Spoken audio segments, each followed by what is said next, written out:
കഥ ഭർത്താവ് ഭാഗം 45. ശ്യാം സുന്ദർ കയ്യും വീശി കയറി വരുന്നത് കണ്ടതോടെ തങ്കമണി സിറ്റൗട്ടിൽ നിന്ന് ഓടിയിറങ്ങി അവൻ്റെ അടുത്തേക്ക് വന്നു. മോനെ, നീ ഒറ്റയ്ക്ക് വന്നുള്ളോടാ? അവനെവിടെ വിനു? തങ്കമണി അവൻ്റെ മുമ്പിൽ കയറി നിന്ന് ചോദിച്ചു. അവനിങ്ങോട്ട് വന്നില്ലേ? അവനെ സ്റ്റേഷനിൽ നിന്നും വിട്ടുകാണുമെന്നാണല്ലോ ഞാൻ കരുതിയത്. സോമരാജൻ മുതലാളി അവനെയും കൊണ്ട് വീട്ടിലേക്ക് പോന്നിട്ടുണ്ടാവുമെന്ന് കരുതി. ഞാൻ അവനെക്കുറിച്ച് പോലീസുകാരോടും ചോദിച്ചതുമില്ല. ദൈവമേ, എൻ്റെ കുഞ്ഞെവിടെ? തങ്കമണി നെഞ്ചത്ത് കൈവച്ചു. നിനക്ക് വേണ്ടിയല്ലേ മോനെ അവൻ ഇവിടെ വെച്ച് പോലീസുകാരുമായി കൊമ്പ് കോർത്തത്? അതുകൊണ്ടല്ലേ അവർ അവനോട് സ്റ്റേഷനിൽ വരാൻ പറഞ്ഞത്. എന്നിട്ട് നിൻ്റെ ആവശ്യം കഴിഞ്ഞപ്പോൾ നീ അവനെ അവിടെ നടതള്ളി അമ്മച്ച് നിൻ്റെ പാട്ടിന് പോന്നു. നല്ല പെയ്ത്തായി പോയി ശ്യാമ ഇത്. ഞാൻ ഇനി എൻ്റെ കൊച്ചിനെ എവിടെ ചെന്ന് കണ്ടുപിടിക്കുമോ എന്താ? തങ്കമണി ഇപ്പോൾ കരയുമെന്ന് തോന്നിയപ്പോൾ ശ്യാം സുന്ദർ അവരുടെ ചുമലിൽ തട്ടി ആശ്വസിപ്പിച്ചു. അമ്മ വെറുതെ കരഞ്ഞ് നിലവിളിച്ചു. ആളെ കൂട്ടാൻ നിൽക്കല്ലേ, ഞാനില്ല ഇവിടെ. വിനുവിനെ അവന്മാർ ഒരു ചുക്കും ചെയ്യില്ല. ശ്യാം സുന്ദർ അവിടെ നിന്നുകൊണ്ട് ഫോണെടുത്ത് സോമരാജനെ വിളിച്ചു. ഞങ്ങൾ നിൻ്റെ വീട്ടിലേക്ക് വന്നുകൊണ്ടിരിക്കുക. നീ വീട്ടിലെത്തിയോ ശ്യാമേ? അയാൾ തിരക്കി. അതേ സോമേട്ടാ, ഞാനിവിടെ ഉണ്ട്. അമ്മയും ഗീതുവുമൊക്കെ വിനുവിനെ കാണാതെ ആകെ വിഷമിച്ചിരിക്കുക. അവരോട് പറഞ്ഞേക്ക് അവൻ എൻ്റെ കൂടെയുണ്ടെന്ന്. എനിക്കവനെ അങ്ങനെ തള്ളിക്കളഞ്ഞിട്ട് പോരാൻ പറ്റുമോടാ? അവൻ നമ്മുടെ ചെക്കനല്ലേ, നിനക്കവനോട് സംസാരിക്കണം. ഇങ്ങോട്ട് വരുമല്ലേ നിങ്ങൾ? വന്നിട്ട് മതി. ശ്യാം സുന്ദർ വീട്ടിനുള്ളിലേക്ക് കയറി 5 മിനിറ്റ് കൊണ്ട് മുറ്റത്ത് സോമരാജൻ്റെ കാർ വന്നു നിന്നു. വിനുവിൻ്റെ മുഖത്ത് ഇടിക്കട്ട വെച്ച് ഇടിച്ചതുപോലുള്ള പാടുകൾ കണ്ടപ്പോൾ തങ്കമണിയുടെ ചങ്ക് കലങ്ങി. എൻ്റെ മോനെ, നിന്നെ കാലാമടന്മാർ ഒരുപാട് ഉപദ്രവിച്ചോടാ.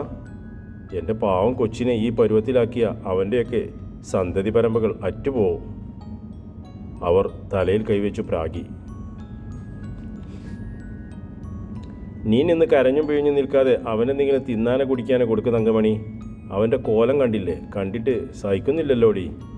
സുന്ദരേശൻ നെഞ്ചു തിരുമ്മി. ഇവനെ ഈ പരുവത്തിലാക്കി അവളെ വെറുതെ വിടരുത് ശ്യാമേട്ടാ. ഇന്ന് വിനുമോന് ആണ് ഈ ഗതിയെങ്കിൽ നാളെ ഇവൻ്റെ സ്ഥാനത്ത് ശ്യാമേട്ടനായിരിക്കും നിൽക്കുക. സ്വന്തം ഭർത്താവിനും അനിയനുമെതിരെ പോലീസ് സ്റ്റേഷനിൽ കൊണ്ട് പരാതി കൊടുത്തേക്കുന്നു. നാണമില്ലല്ലോ അവർക്ക് ഇനിയും ശ്യാമേട്ടൻ്റെ ഭാര്യയായിരിക്കാൻ. ഗീതുവിൻ്റെ വാക്കുകൾ വിനുവിന് ശ്രീലേഖയുള്ള കോപം ആളിപ്പിടിപ്പിക്കാനാണ് ഉപകരിച്ചത്.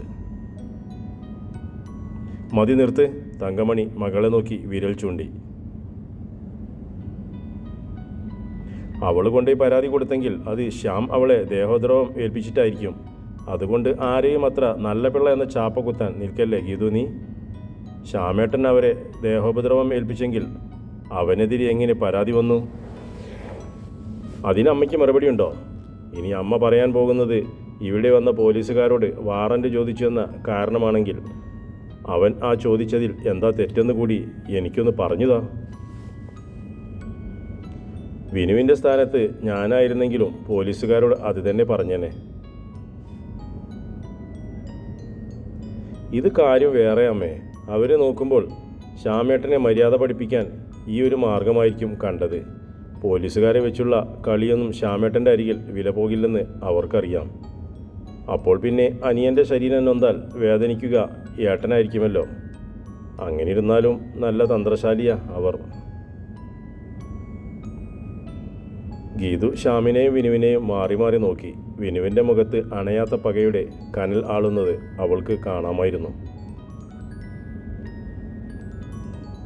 ശ്യാമേട്ടൻ ഇനി അങ്ങോട്ടേക്ക് പോകാൻ നിൽക്കല്ലേ, പോലീസുകാരൊക്കെ അവരുടെ ഭാഗത്താണ് എന്നൊരു ചിന്ത ആ വീട്ടുകാർക്കുണ്ടായാൽ ഇനി അവിടെ ശ്യാമേട്ടന് പുല്ല് വിലയാകും കിട്ടുക. ശ്യാമേട്ടനിനെ പേടിക്കുകയേ വേണ്ട എന്നൊരു ചിന്ത അവിടുത്തെ അമ്മയ്ക്കും മക്കൾക്കും ഉണ്ടാകും. അവൻ ഇനി അങ്ങോട്ട് പോകേണ്ടെന്നോ? നീ എന്ത് ഭ്രാന്താടി പറയുന്നത്? സുന്ദരേശൻ അത്ഭുതത്തോടെ മകളെ നോക്കി.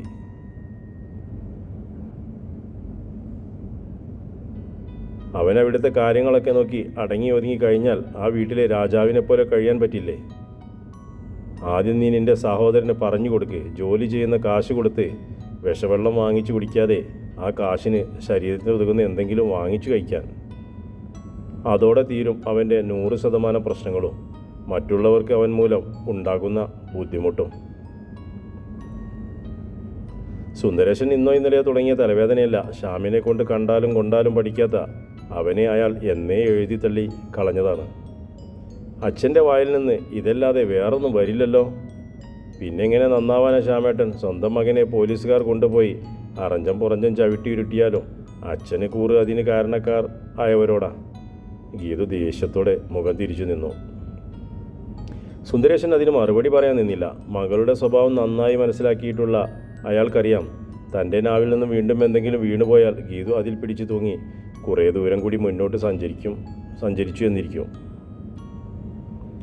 ശ്യാംസുന്ദർ സോമരാജനെ കൂട്ടി കുറച്ചപ്പുറത്തേക്ക് മാറി നിന്ന് വിനുവിനെ ഇറക്കിക്കൊണ്ട് വന്നതിനെക്കുറിച്ച് സംസാരിച്ചു. അയാൾക്ക് ഭ്രാന്താടാ. ആ SIക്ക് ഗീതു പറഞ്ഞതുപോലെ അയാൾക്ക് ആരുടെയോ നിർദ്ദേശം കിട്ടിയിട്ടുണ്ടെന്ന് വേണം കരുതാൻ വിനുവിൻ്റെ കാര്യത്തിൽ. അല്ലെങ്കിൽ മെഡിക്കലെടുത്ത ശേഷം വിനുവിനെ റിമാൻഡ് ചെയ്ത് ജയിലിൽ അടയ്ക്കണമെന്ന് അയാൾ ഇത്ര വാശി പിടിക്കാൻ കാരണം എന്താ? വിനുവിനോട് അയാൾക്ക് എന്താ മുൻവൈരാഗ്യം വല്ലതും ഉണ്ടോ? അയാൾ ആദ്യമായിട്ടാണ് നിൻ്റെ അനിയനെ കാണുന്നത് തന്നെ.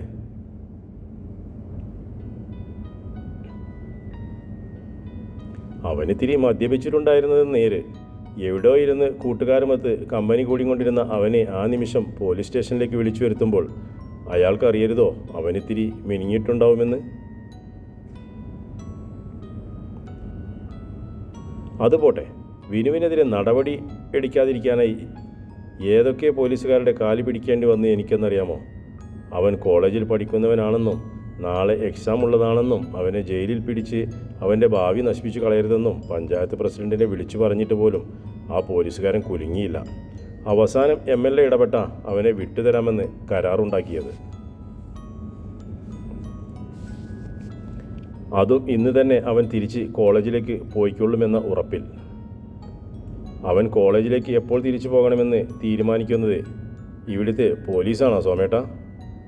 അങ്ങനെയെങ്കിൽ അവൻ ക്ലാസ് ഇല്ലാത്ത ദിവസങ്ങളിൽ ഇങ്ങോട്ട് വരാതെ തമിഴ്നാട്ടിലേക്കോ ആന്ധ്രയിലേക്കോ പോയിക്കൊള്ളണമെന്ന് അവർ ഉത്തരവിടുമല്ലോ.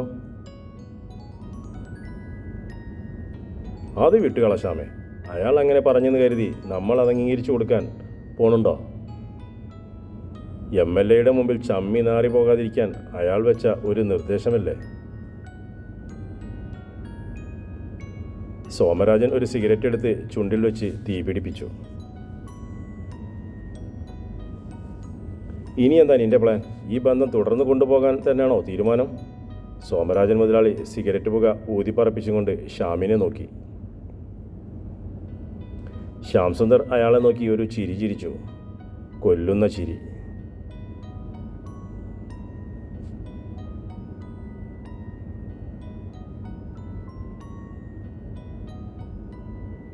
ഇന്ന് സ്ട്രൈക്കായതിനാൽ ക്ലാസ്സിൽ നിന്നിറങ്ങി സുനിത സജിത്തിനെ കാത്തുനിന്നു.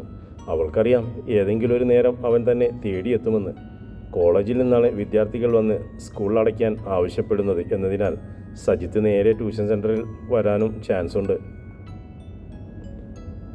കൂട്ടുകാരികളൊക്കെ ക്ലാസ്സിലേക്ക് പോയെങ്കിലും സുനിത ട്യൂഷൻ സെൻറ്ററിലേക്കുള്ള വഴിയെ പടർന്നു പന്തലിച്ച ബദാമരത്തണിൽ അവനെ കാത്തിരുന്നു. സെൻറ്റ് മേരീസിൽ നിന്നുള്ള കുട്ടികൾ കൂടി എത്തിക്കഴിഞ്ഞ് ട്യൂഷൻ ക്ലാസ്സുകൾ ആരംഭിക്കുകയുള്ളൂ. അതിനാകട്ടെ ഇനി അരമണിക്കൂർ സമയമെങ്കിലും എടുക്കും. നീ ഇവിടെ വന്നിരിക്കുമെന്ന് എനിക്കറിയായിരുന്നു. ഞാൻ ക്ലാസ്സിൽ നോക്കിയപ്പോൾ ഷെഫീനയും സംഘവും ഒക്കെ അവിടെയുണ്ട്. തനിക്ക് തൊട്ടരികിൽ നിന്ന് അശരീരി പോലെ സജിത്തിൻ്റെ ശബ്ദം കേട്ട് അവൾ ചാടി എണീറ്റു. അവളുടെ കണ്ണുകളിൽ അത്ഭുതവും ആദരവും അവന് കാണാൻ കഴിഞ്ഞു. ഇത് ഏത് വഴി വന്നു സജിത്ത്? ഞാൻ കണ്ടില്ലല്ലോ. അവൾ അവൻ വന്ന കാറോ ബൈക്കോ കാണാഞ്ഞ് അവൻ്റെ പിന്നിലേക്ക് നോക്കി. നോക്കണ്ട, ബൈക്ക് പ്രദീപൻ കൊണ്ടുപോയി. അവൻ വീട്ടിൽ വരെ പോകണമെന്ന് പറഞ്ഞു. ഞാൻ കരുതി സജിത്ത് ഇന്ന് ട്യൂഷൻ ക്ലാസ്സിൽ നിൽക്കാതെ വീട്ടിലേക്ക് പോയിട്ടുണ്ടാവുമെന്ന്. അവൾ അവനെ നോക്കി ഒരു ചിരിയോടെ പറഞ്ഞു. എന്നിട്ടാണോ നീ ഇവിടെ ഇരുന്ന്, അതും ക്ലാസ്സിലേക്ക് പോലും പോകാതെ? അവൻ്റെ കണ്ണുകളിൽ ഒരു കുസൃതി അവന് കാണാമായിരുന്നു. ക്ലാസ്സിന് സമയമായില്ലല്ലോ, മറ്റ് സ്കൂളുകളിൽ നിന്നുള്ള പിള്ളേർ കൂടി വരണ്ടേ? അവരെ കാത്താണോ നീ ഇവിടെ ഇരുന്നത്? അവൾ ചുണ്ടുകൾ കടിച്ചു. അല്ലാതെ എന്നെ നോക്കിയല്ലേ? എന്നാൽ ഞാൻ പോയേക്കുവാ. അവൻ തിരിഞ്ഞു നടക്കാൻ തുടങ്ങുമ്പോൾ അവൾ അവനെ വിളിച്ചു. പോട്ടാ, അവിടെ നിൽക്കേ. ഇടയ്ക്കിടെ സജിത്തിനുള്ള അസുഖമായത്. നീ എന്നെ കാണാൻ നിന്നതല്ലല്ലോ, പിന്നെന്താ? അല്ലെന്ന് ഞാൻ പറഞ്ഞോ? ആണെന്ന് നീ പറഞ്ഞില്ലല്ലോ. ഇല്ല, നാളെ മുതൽ അത് ഞാൻ നെറ്റിയിൽ എഴുതി ഒറ്റിച്ചിട്ട് കൊണ്ടു നടക്കാം, പോരെ? മതി. എന്ത് മതിയെന്ന്? നീ കോളേജിൽ വരുന്ന് പഠിക്കാനല്ല, എന്നെ കാണാനാണെന്ന് നെറ്റിയിൽ എഴുതി ഒട്ടിച്ചും കൊണ്ട് വന്നാൽ മതിയെന്ന്. അയ്യ, ഒരു ചളിച്ച തമാശ. എനിക്കങ്ങ് കേൾക്കേ വേണ്ട. എന്നാൽ ഞാനത് വിട്ടു. നീ വീട്ടിലെ കാര്യം പറയേ. ചേച്ചി പോയോ ജോലിക്ക്? ഇന്ന് മുതൽ പോയി തുടങ്ങുമെന്നല്ലേ പറഞ്ഞത്? പോയി.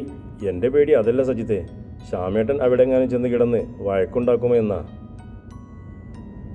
അയാളുടെ പോലീസുകാർ കാര്യമെല്ലാം പറഞ്ഞ് കൊടുത്തിട്ടുള്ളതല്ലേ. ചേച്ചി 2-3 തവണ ശ്യാമേട്ടനെ ഫോണിൽ വിളിച്ചു, ജോലിക്ക് പോകുന്ന കാര്യം പറയാൻ. 2 തവണ ബെല്ലടിച്ച് നിന്നതല്ലാതെ ശ്യാമേട്ടൻ ഫോണെടുത്തില്ല. 3-ാമത് വിളിച്ചപ്പോൾ കട്ട് കോൾ ചെയ്തു. നന്നായി പോയി. അത് തന്നെ വേണം ചേച്ചിക്ക്. അയാൾക്ക് അറിയാവുന്നതല്ലേ കാര്യം, പിന്നെന്തിനാ തള്ളിക്കയറി അങ്ങോട്ട് വിളിക്കാൻ ചെല്ലുന്നത്? ശ്യാമേട്ടൻ വീട്ടിലേക്ക് വരുന്നില്ലെന്ന് കരുതി ഇപ്പോഴും ചേച്ചിയുടെ ഭർത്താവല്ലേ സജിത്തെ? ചേച്ചിയേക്കും ആ ഒരു ചിന്ത കാണാതിരിക്കുമോ? ഭർത്താവ്, ഇയാളൊക്കെ ആ ഗണത്തിൽപ്പെടുത്താൻ പറ്റുമോ? മനുഷ്യപ്പറ്റില്ലാത്ത മൃഗം എന്ന് വേണം പറയാൻ.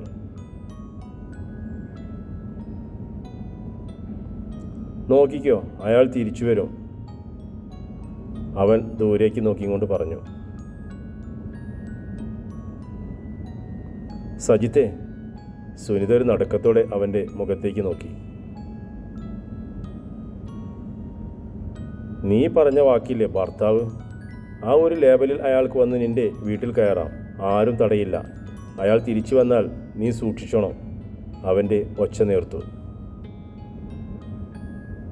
സജിത്തെ എന്താ പറഞ്ഞു വരുന്നത്? അവളുടെ ശബ്ദം ഭീതി നിറഞ്ഞു. അയാളുടെ അനിയനെ പോലീസ് സ്റ്റേഷനിൽ വെച്ച് ക്രൂരമായി ഉപദ്രവിക്കപ്പെട്ടെങ്കിൽ അതിനൊരു പ്രതികാരം വേണമെന്ന് അയാളുടെ മനസ്സിൽ തോന്നിപ്പോയാൽ എന്തു ചെയ്യും? നീ പേടിക്കാൻ വേണ്ടിയൊന്നുമല്ല പറഞ്ഞതല്ല ഞാൻ.